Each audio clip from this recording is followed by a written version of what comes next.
All right, well, welcome everyone. We are live today. I want to talk to you about fueling your workouts, pre and post workout vegan nutrition, of course, with the goal of fat loss largely in mind. You hear on my channel, right? This is what we do here, but also maximizing performance. We want to get bang for our buck from those workouts. We want to go into those workouts feeling high energy, feeling high octane, channeling nutrition from within to power through. Of course, there's more that's going to dictate whether you have a good workout or not than what you've eaten just before the workout. But, food is fuel, as we know. With that said, though, I have a harsh take on this generally speaking. I think pre and post workout nutrition is completely overplayed in the health world. There's a multi-billion dollar supplement industry surrounding it, isn't there? Right? People fall for a lot of this BS as well. We could talk about pre-workout supplementation. Oh, you must have BCAAs during your workouts, anabolic windows after workouts. Eat your protein source within 90 minutes, otherwise you're not going to gain. Otherwise, you're not going to build muscle. You're not going to repair damaged tissue, etc., etc. Don't eat X before you train, or you must eat XYZ food, otherwise you're not going to have a good workout before you train, etc., etc., etc. It goes on and on and on, doesn't it? I honestly think this is overplayed because I think bottom line here, you want to eat, as I've echoed on this channel, goodness knows how many times over the years, you want to eat satisfying nutrition-packed foods throughout the day, very, very consistently. And generally, you want to cut as much junk food out your diet as you possibly can. You want to get off all the pills. You want less booze. You want less of the eating out, so on and so forth. And with those actions, your life is going to change immeasurably, and it won't take as long as you think if you're actually consistent this time. Stay consistent, and you'll soon, I think, realize that you don't actually need to microanalyze the small things. And in this case, the small thing, I think, is, how you eat around your workouts, right? Versus just generally over the course of the day as overall, as a net. I don't think you need to overemphasize what you do around your workouts particularly. So I do think this is hugely overplayed. However, that said, this live stream is still about giving you some good intel on these things. None of this, of course, is to say that there aren't steps that you can take for optimal results to, number one, fuel those workouts, like I said right at the start, and number two, promote fat loss as well. There's still steps you can take to optimize around the workouts. My point overall is, and I'm about to go in depth on those things and share precisely what I do as well. Hopefully that gives you some plug and play strategy here. But I just want to make it clear that I don't think this is something that you need to massively emphasize as part of your overall sort of fat loss or weight maintenance or healthy eating protocols. Now, with that all out of the way, that long old intro, 3 minutes in, let's get into the nitty gritty. Let's start with before workouts, what I like to do before workouts. Now, for me particularly, there's two factors that are going to dictate what I consider eating and how much I consider eating before a workout. Number one is, of course, the time of day that I'm exercising. That does make a difference. And I'm going to explain what I do precisely for workouts at different times of the day in just a second. But the first factor that dictates what I eat before a workout is the time of day that I'm exercising. And the second is the nature of the exercise itself. What type of movements in particular I'm doing, how much they're going to strain me, how rigorous they are, how intense they are, how much my heart rate's going to go up, how much rest time I get during the workout, etc., how long it goes on for. Makes sense? The impact and intensity of it. But those are the two things that really make a difference. Let's start with time of day in terms of what I eat before. Time of day. If I'm doing exercise in the evening, for example, which I do several times a week with the martial arts and tennis sometimes, I actually just eat my normal meals throughout the day. These are nutrient-rich, carb-focused enough that, frankly, I don't need to do anything special because by the time the evening comes around, I've already got all that good fuel in me for breakfast, lunch, and maybe dinner or maybe after, depending on precisely the timing. But in the evening. And so I don't do anything in particular. The one rule that I've got set in stone, though, is very rarely will I ever eat 2 hours before, than 2 hours before that workout. Never under that time frame, because I want to give the food a chance to digest, get it through my system, so it's not all sloshing around there when I actually go and do that evening exercise. On the contrary, if it's earlier in the day, that's when things do change slightly, and I do have a slightly different strategy. If I go and do strength training at the gym about 10 o'clock, which I do about 3 times a week, as you guys know, I actually will have my normal breakfast at around 8 o'clock after I've woken up.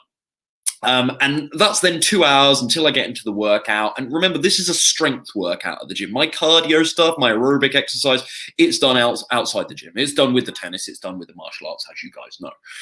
So it's strength training. And I emphasize this because I don't have to worry so much about bulk and heaviness being in my system to have a fantastic strength workout versus a cardio workout where I really feel that, because I'm hopping and bouncing around, and it's very, very visceral then. I can very much feel that weight and that bulk and the sloshing around, like I say. And with strength training, I'm lying on a flat bench and doing dumbbell chest press. I'm doing lat pull down. I'm doing some pull-ups. These are still not easy movements by any means when you push yourself with them, and they still do involve lots of the body, the core as well. So the stomach region that is packed with food, it might be getting some work, but it is not to the same degree as certainly the martial arts, which is really intense. Tennis can be a little bit more low-key unless I'm playing singles, and it is more intense, but the martial arts can be like really, really, we're talking just you finish the workouts and you're just dripping. And I do 3-4 hours of that per week on average. So, when it's early and I go to the gym about 10 o'clock, like I say, I can just eat my normal cereal bowl breakfast 2 hours before. No difference. My strength is still pretty decent. I haven't noticed any major impact of that. Make sense? But sometimes, and this is where it gets interesting, sometimes if I have tennis, right, at 10 o'clock, or we do Saturday sparring in the martial arts group, so instead of training martial arts in the evenings, on Saturdays and Sundays, sometimes we do it at about 10 or 11 o'clock. That's where things change, because with those kinds of movements, I really don't want, as I say, loads of food sloshing around. So I'll actually have a fast digesting carbohydrate-rich meal that provides glucose to my system very, very quickly, so I can tap into my glycogen stores very, very quickly and fuel that workout optimally. And there is no better example of this than fruit, because it is so fast digesting. And right now, on Saturday mornings before tennis or before martial arts, it's mango for me. It has been for the last couple of weeks. I love that mango. So fast digesting, getting those sugars in. It's a bit more calorific than other fruits as well. So I'm taking lots of energy from that.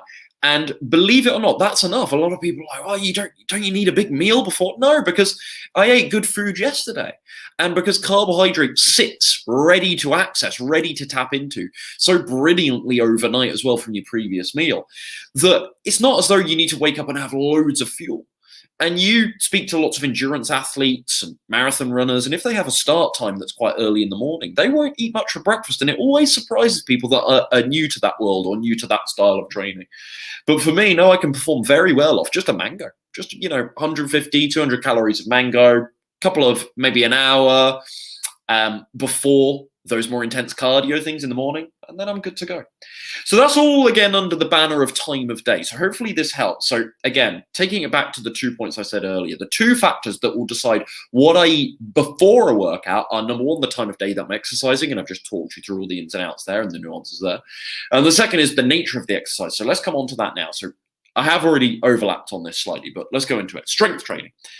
For me, it doesn't actually matter necessarily what I eat just before I do strength training, because the movement is less rigorous. Again, though, like with the cardio, carbohydrates are good. So I will have a carbohydrate-rich meal. So my muesli bowls before I go strength training, you've got the oats from the mueslis there, the other cereal grains, bran flakes, again, slightly slower digesting. But then I top them with berries, don't I? So I've got, it's a very carbohydrate-rich meal anyway, but I don't really necessarily sweat it. If I get up and I don't have, maybe I'll do tofu scramble and it's slightly less carb-rich and it's more protein and fat, that doesn't terrify me either with strength training, because I'm not going to need as much carbohydrate for that workout as I will the very, very intense, very, very impactful, martial arts and sometimes the tennis as well. One thing that I will do here, so let's talk about supplementation very, very briefly. The one thing I absolutely stand behind when it comes to strength training, the one supplement that has really been a game changer for me at various points in my past, back in my gym bro days, I noticed this, and then, for the last couple of years, I play with this quite a lot, and now I'm actually having it very consistently, and I'm quite sure it's made a big impact for in terms of my strength and in terms of building muscle. Not that I'm a big guy, but I have observed that this, I believe, has contributed. Is creatine monohydrate. It's very, very safe supplement. Creatine monohydrate, for those looking to make those gains, not that that's my forte these days, it gets my utmost recommendation. It's absolutely fantastic. So that's one thing I will have prior to my workouts. I'll have creatine monohydrate mixed in some water, about 5 grams of it, and that's fantastic. That's good to go. And that really helps me, I've observed anecdotally with my workouts. But I say anecdotally, there's some really good research on creatine monohydrate. It's proven to be a very, very safe supplement indeed, so I highly recommend it. Now, that's the strength training then. So it doesn't matter too much, carb focus, bit of creatine, but I don't sweat it. If I don't have something carby, I don't sweat it. If I don't eat that much before the strength training, I don't sweat it. It doesn't seem to massively affect, how I then go and perform on the weights. But with cardio, with something more cardio intensive, the tennis again, or the martial arts, what I eat before really does matter to me. And I feel I do emphasize a little bit more, and it does make a difference. And I want energy. And I want not that much bulk or heaviness. So I have a criteria for eating before cardio that I don't have the same pedanticness with when it comes to with the strength training. So we're thinking of, let's cut to the chase here, white rice, love it, white rice, with a bit of soy sauce. Sometimes I'll have before I go to martial arts. I'll do that quite often actually throughout the week. Fruit, again, gets a shout out here. Again, fast digesting. A quick cereal bowl, which I've mentioned throughout. Not too much fat, because too much fat can slow down getting the glucose through my body to use for fuel. So not too much fat, very carbohydrate rich meal, a little bit of protein. And you're actually thinking, with me anyway, perhaps a little bit smaller meals than maybe I typically would. Now, again, if it's late in the evening, I can just have my normal dinner because it's got time to digest. But if I do, for example, some of the boxing sessions, they're at 7 o'clock nowadays. And I usually like to have dinner at 7. So instead, what I will do is I'll have my normal lunch at 1 or 2, and then I'll have a small bowl of white rice about 2 hours before the boxing. So it's not quite a full meal. It's kind of a white rice snack, let's say. It's probably bigger than most people's snacks. But a white rice snack with a bit of soy sauce, maybe some veggies, but usually just white rice and a little bit of soy sauce. There's plenty of veggies in the rest of my diet. And that's brilliant. It's so carb rich, so low in fat. Just, again, a fairly fast digesting carbohydrate. So much smaller than meals, because again, I don't want all that frothing around. So that is what I do before my workouts. Now let's come to during exercise. This is going to be a very short one. I don't do an amount of exercise I don't feel, whereby it's necessary to consider what to eat during workouts or supplementation during workouts. Beyond caring about water intake, I don't put too much emphasis on this because I do a lot of exercise, but I don't do athlete's level of exercise, I would say. And neither do most of you watching this at home, so I don't think it needs too much coverage. But if you do happen to be training quite seriously right now, there's a marathon coming up that you've got your eye on, or you're just more endurance-based, think of things like bananas. That had to get a mention at some point. You knew it was coming, right? And they're athletes' favorite food for a reason. Very high in potassium, as we know, potassium being an electrolyte, fantastic for during workouts. Lots of fruit generally, though, but bananas, they're a bit more calorific than those water-rich fruits like berry and melon as well. So they provide a bit more oomph, a bit more sustenance during workouts. Dried fruit, again, calorific, sugary. Sugar gels, again, straight into the system. Fast-acting sugar gels. And I know people here, refined sugar is terrible for you.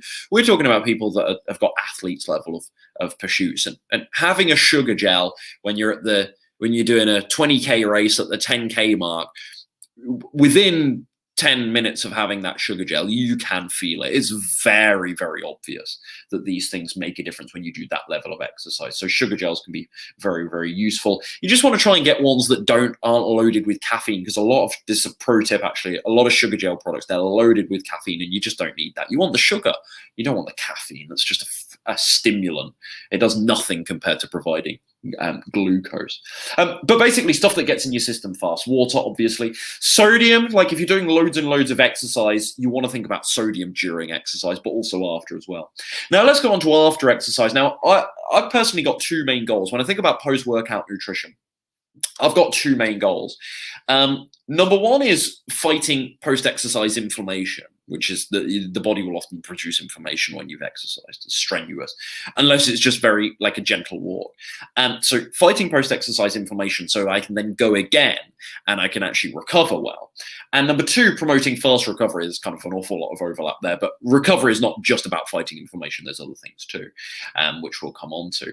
Now, I could spend hours and hours and hours breaking down every food that I thought check those boxes. We'll be here all day. I've got a list of sort of 8 to 10 for you that I want to particularly highlight for promoting recovery, whether it's because of their anti-inflammatory properties, or they contain lots of electrolytes, which I mentioned earlier with the bananas, or they've got a little bit of protein, of course, for that essential muscle and tissue growth, repair and growth, excuse me. You know, whether it's one or all of these things, the following list are really, really effective foods to consume post-workout. But I do want to make clear here that across the plant-based diet spectrum, there are all sorts of foods that are fantastic for this. But these are ones that I wish to particularly emphasize, a couple of which don't get all that much coverage, so I thought I'd throw them in here. I wonder if you can guess some. Cherries, number one, which I love eating cherries this time of year. Watermelon, we love our watermelon. Watermelon just fantastic for promoting recovery.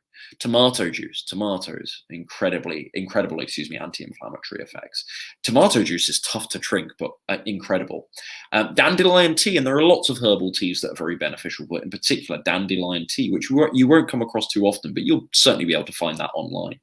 Blueberries, and again, berries, anti-inflammatory effects, all sorts. Blueberries, I think, really stand out in the berry category for nutrient richness more generally, but for promoting recovery, fantastic. Oranges, of course. We've all heard stories of athletes going in at half times and getting fed oranges by nutritionists and coaches and whatnot. That isn't a fad. That isn't popular for no reason. It has merit to it. Tempeh for its high protein content. Let's throw tofu onto this list too. Spinach, again, dark leafy greens, fantastic for you any time of day, never mind just after your workouts. The whole dark leafy green category, just wonderful for you, but spinach gets a particular shout out for its effects when it comes to, for its characteristics, its nutrition characteristics rather, when it comes to promoting recovery. You probably, on this subject of carbs and protein and fat, again, you probably don't need as many carbs after your workouts as before. Now, this will slightly depend on what your goals are, but generally you won't. You know, it's best to have the majority of carbohydrates prior to those workouts. But if you're working out early in the morning, that doesn't mean you should not eat carbs for the rest of the day. That's ludicrous. But I think there is an obvious argument that you don't need as many carbohydrates after your workout as before, let's say. So you are thinking of maybe a more protein and fat-rich meal. Again, still lots of carbohydrate, but it doesn't need to be emphasized. Like the bowl of white rice, I have that before my workouts. I don't have it right after those cardio-based workouts.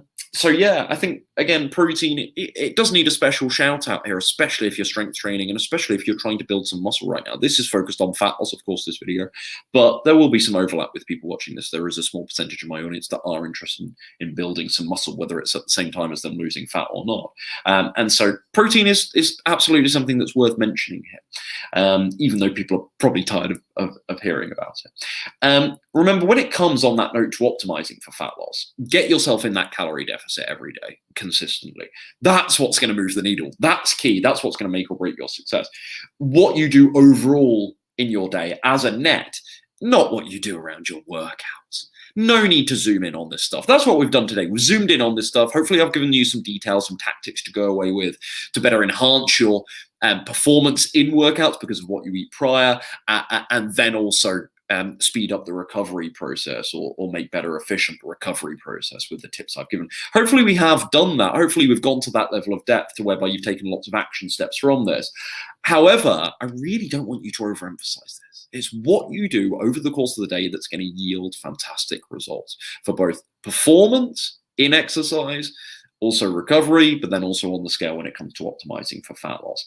That said, I do hope this helps you out. A couple of questions here, or comments at least. Tammy says, loving all the extra live content. No, you're very welcome, Tammy. So for anyone that doesn't know, I'm doing a live stream every other day, every second day, right up until my big trip. And I think this is live stream number 4 or 5. So we've been doing this for the last week anyway. So you've still got 3 or 4 more before I go on my big trip, which I'm really excited for. So yeah, I'm going to keep these coming. Still haven't revealed where it is. So we'll see. I've had some interesting guesses in my messages over the last couple of days, though. Susan says, hi, Susan, by the way. Question, I don't eat anything before working out in the morning. I'm not hungry in the morning, so I don't like to eat. I feel my workouts are fine without food, but would I perform more better? And there might not be more text to fit in the box, Susan, but I know what you're asking. Would I perform better if I was eating something? There's only one way to find out.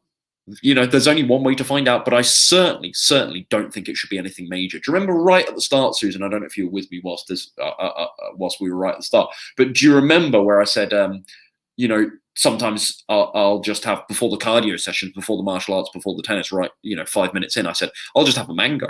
So it's not anywhere near as hearty as my sort of 600 or 700 calories breakfasts, but it's just 150, maybe 200 max calorie mango. Like, it sounds really, really minuscule, but it absolutely hits the spot for me, and it works. And then I come back and have a proper breakfast after I'm done, or maybe I just go on to lunch a really large lunch at that point. Does that make sense? So if you are to test this, which maybe it is worth a shot, then I would start with something small, maybe just a little bit of fruit, and see if that helps. See if again, it's all very anecdotal and observational. You can have a fantastic workout with or without food, and it can go either way. But it is worth testing out, albeit very, very anecdotal. Patrick says, great information. Thank you very much, Patrick. And Susan said, great, thanks. I'll try that. No, you're very welcome. That's it for me. A couple of quick notices, folks, then. So I'll be back in 2 days to do another live stream, but a couple of quick notices. If you want to see more from me right now, my new video on how to find your calorie sweet spot is live on my channel. Just put it live about an hour ago, so you can go and check that out after this. My big trip, as I said a second ago, is just 1 week away now. Can't wait to share all the details with you. Like I said, I've got some funny guesses, so keep them coming. I'm going to remain mysterious for now, but of course, you will see when I am in said location what I am up to, and it's going to surprise you. The content's going to be crazy. It's going to be really cool. And just on a very selfish personal note, I'm really going to enjoy it as well. It's going to be an interesting experience.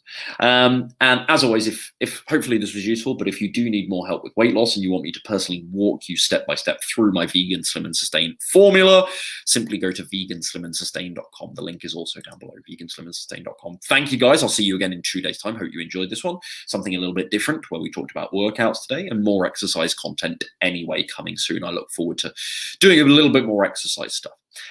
Okay, take care. See you soon.